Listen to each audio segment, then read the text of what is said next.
Today, the storm system passing through northern and central California. From Doppler radar between about 9 a.m. and 1 p.m., we saw green and even some dark green indicating the heavier amounts of rain. I had weather watchers reporting at times because of the gusty winds. It was raining horizontally. Well, things have quieted down as we give you a live look now at Doppler. Tonight and again tomorrow morning, we're looking at the possibility of a few hit-and-miss sprinkles. These basically the leftovers from today's storm system. The storm door is wide open, however. Another one headed our way before the end of the week. We'll have details on that one coming up in just a few minutes.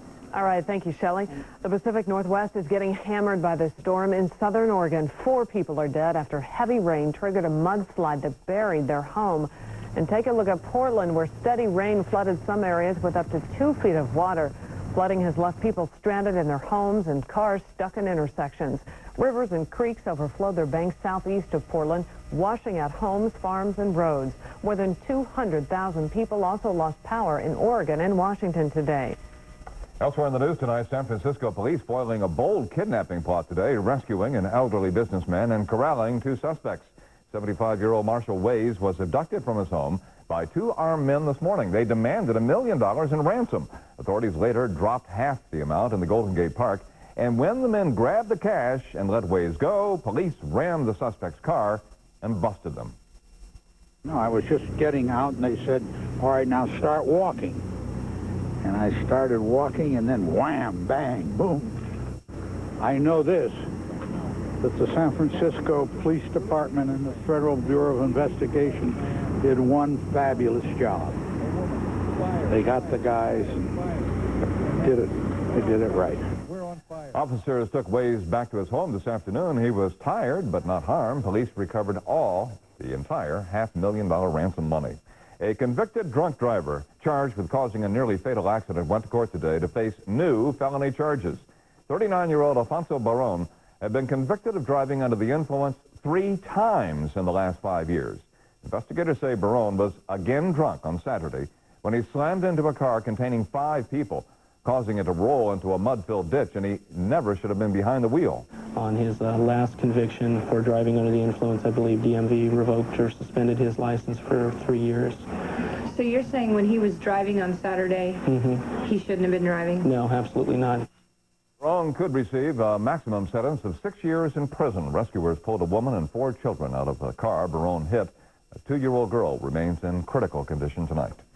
Elsewhere in the news, a controversial pay raise and rumblings of a last-minute power play. We're talking about what happened tonight at the last official meeting for Sacramento's outgoing school board members.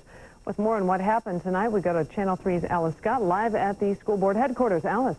Well, several sources have told Channel 3 that the outgoing school board here at the Sacramento City School District may have a surprise in store for the incoming school board, and that is to make a move to prevent them from firing the superintendent and bringing in their own leadership. The sources who wish to remain anonymous say there could be a special board meeting called to amend Superintendent Ted Kimbrough's contract. This could make it impossible to fire Kimbrough without cause, to buy out his more than $100,000 a year contract, as several board members have indicated they would like to do. That's what the rumor is in the community. Outgoing board member Ida Russell says she knows of no plan to amend Kimbrough's contract, but would like to see him continue as superintendent. I think that we need stability in this district. I think we need the continuity. Member Perez? Yes. Member Griffin? No. On a split vote, board members approved a 17% pay raise for administrators. Those for the raise point out principals are paid $10,000 less than in the neighboring San Juan School District. The fact is that our administrators have not, and I repeat, have not received their due in regards to the pay that they deserve. The arguments against the raise were summed up by this service employees representative. We give management an historical, unprecedented salary increase for their fine operation. I don't think so. Where have we gone wrong? Did we forget who we are, where we're working for, and what we're here for are the kids? And And meanwhile, the incoming 4 new school board members are sworn in December the 10th. That's when they're scheduled to be sworn in, and that's at the next meeting. And the outgoing board has until then to make any last-minute changes in a special meeting. Back to you. And Alice, what does the superintendent have to say about these latest turn of events? Well, he says that he knows nothing about any plans to amend his contract. However, he would like to stay with the district, continue to make improvements, especially if Measure E, the school bond measure that he proposed, passes. All right, so the saga continues. Thank you, Alice. Never a dull moment. Meantime, students in yet another Northern California school district will soon be wearing uniforms. Tonight, Lodi Unified decided that elementary school students should wear uniforms. And as Channel 3's Rich Ibarra tells us, it's a policy that could eventually affect high school students. Lodi Unified began school uniforms in one elementary school this year, and the idea is spreading. Trustees voted to adopt a uniform policy for 5 other elementary schools, along with a middle school. In each school, uniforms were supported by 75 to 90% of the parents for reasons of education and safety. I think that if children are in uniform, you would spot somebody that was on campus that shouldn't be there, and they could chase that person off right away. Few public high schools in California have a uniform policy. However, Bear Creek High School in North Stockton is moving in that direction and will be putting the issue before parents and students. Bear Creek is one of 3 high schools in Lodi Unified, but it is the only high school where uniforms are being considered. I think it's going to be a little bit more difficult, but once we introduce it into the high school, I'm sure that there'll be other high schools that want to follow. 2,000 students attend Bear Creek, and students, parents, and school officials will hold meetings to discuss the possible uniform adoption. But opinion is more divided among high school parents and students. I don't like them. I think we should wear what we feel comfortable in. I think it's going to cut back on a lot of, like, the teasing of people and the discrimination for, you know, their looks and stuff. I think it's a good thing. I think as long as it's not gang-related or causes problems for the school district, I think they should be able to wear what they're comfortable in. The first meeting for Bear Creek will happen Wednesday night. In Stockton, Rich Ibarra, Channel 3 reports. Students will begin wearing uniforms for the elementary and middle schools by July of next year. And still ahead tonight when Channel 3 reports, could there actually be a benefit to smoking? How cigarettes could help memory. And if you think that 2% milk is really a low-fat food, well, think again. Big changes on the way. Milk is labeled. And on special assignment, robots in the operating room. How new technology from NASA could soon help doctors during brain surgery. Coming up tomorrow at 8 a.m. on News Call Live, the O.J. Simpson civil trial. A secretly recorded tape of a domestic dispute is played in court. Also, former Simpson House guest Cato Kalin takes the stand. Hear from our legal expert and speak out tomorrow morning at 8 on Q58. Who killed the lady of the night? Perry Mason knows. The case of a murdered madam. Sunday at 8 on Q58. Y92, today's hits, yesterday's favorites, and Paul and Phil in the morning. Hi, I'm Paul. And I'm Phil.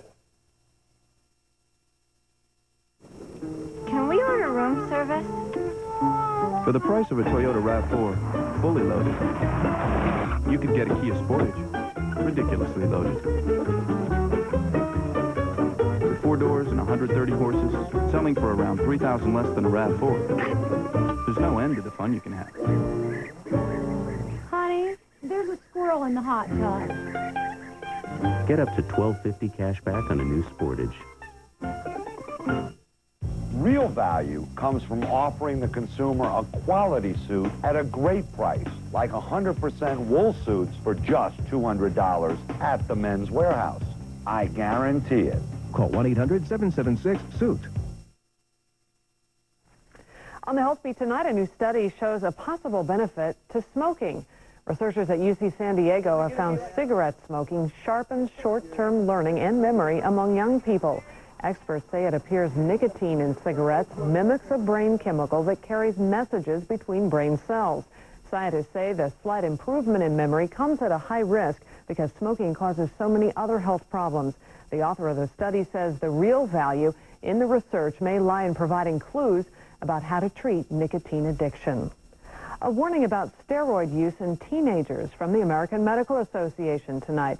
It's estimated more than 250,000 of high school athletes have used anabolic steroids. Steroids are dangerous and can cause all kinds of health problems, including cardiovascular and liver disease. The AMA says education is key, and it's testing a new program that's teaching kids to be better athletes through good nutrition and strength training. That kids bought into the program, that they practiced more healthy nutrition, that they trained more in their gym, they felt greater self-esteem, they felt less pressure, they believed more in their ability to strength train and build muscle mass without the use of harmful drugs. The Atlas program could serve as a model for steroid programs across the nation. The government is calling for new labels to give you a better idea of how much fat is in your milk.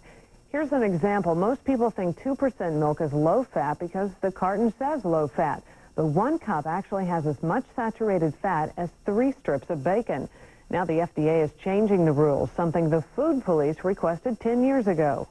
The message to consumers is that if you want to reduce your fat intake by 1% milk or skim milk, 2% milk, while an improvement over whole, is not low in fat. So here's how your milk carton will look. Whole milk labels will remain unchanged. 2% milk will be called reduced fat.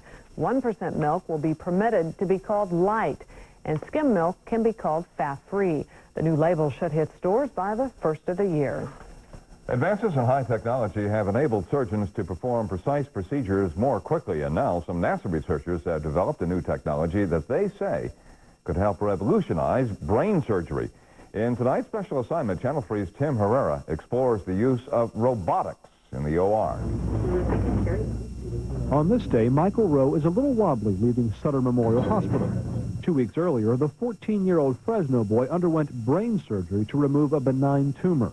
Here, you don't even remember anything about surgery, but I know that God's watching out for me. I know God was watching out for me when I was in surgery. Getting better already and everything.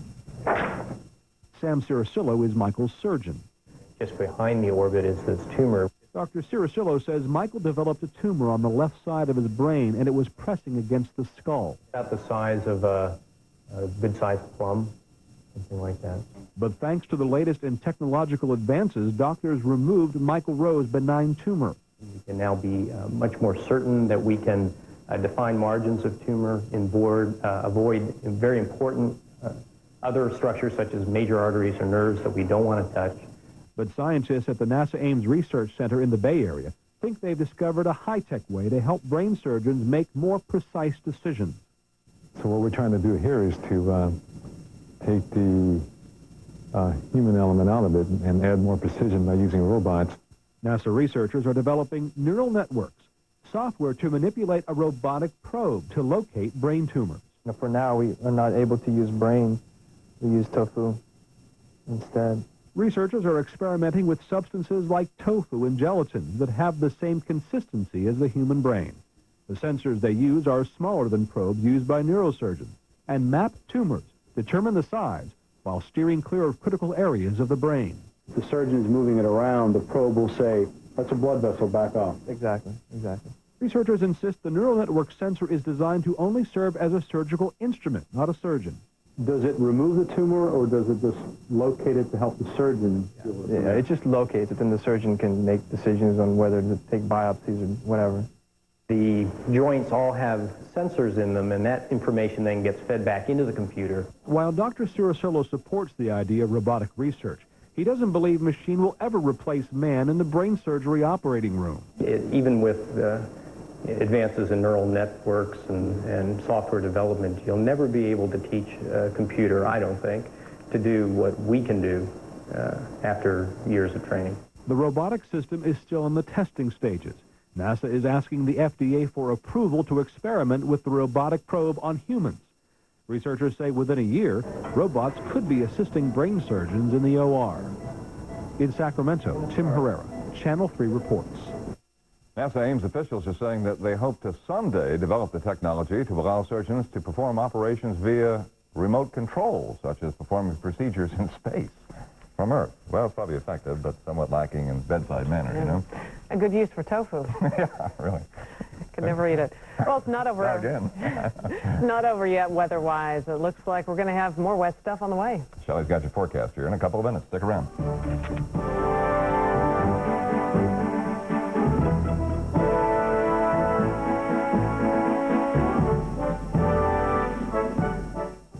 I hate dings in the door. I have this one terrible one. Some fool comes along out of the grocery store and just bangs right in the side.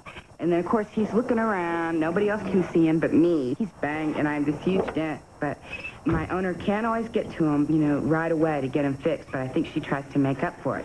She gives me Chevron Supreme with Techron because I'm a car designed for high-octane gas. No premium outperforms Chevron Supreme with Techron. Chevron, simply smarter. Right. Now, those are some fine tomatoes. Blue ribbon. Just the kind Progresso uses to give their new tomato soup a homemade taste. Really? Oh, yeah. Can't you see this one in our new tomato basil soup? Because only Progresso knows how basil will bring out the best of your tomatoes. I see it. Yeah, I see it. Can you see it being pureed? Not my tomato. It's a little attached. Progresso's new tomato soups. For homemade taste, take home the Progresso. We were looking for our first refrigerator. I needed a new washer and dryer. We remodeled our entire kitchen. When these people needed new appliances, they knew just where to go. Circuit City. For over 45 years, Circuit City's had the best top brands at guaranteed low prices. And right now at Circuit City, get $25 to $75 rebates on select ranges and $10 to $30 rebates on select microwaves. When you need new appliances, there's only one place to go. Circuit City. You can't get a lower price. We guarantee it. The inspiration for our new quadricoil suspension came during a recent visit to the Calgary Stampede. Gee, there's only one, and right now you can lease a new Grand Cherokee for just $291 a month. See it at your California Jeep and Eagle dealers. Who else? Somehow, you always know a Jeep owner's home when you see one. Jeep, there's only one, and right now you can lease a new Grand Cherokee for just $291 a month. See it at your California Jeep and Eagle dealers. Who else? Later on the Tonight Show, guess who's a closet Barry Manilow fan? Oh, yeah, hey, Barry. Yep, Mel Gibson. And that's not the only thing he's been hiding. Is that true? Plus, supermodel Naomi Campbell, a stunning performance from Barry Manilow, famous dates in history, and photo funnies tonight. And tomorrow, don't miss Magic and Ted, and Thursday, Arnold and Tim.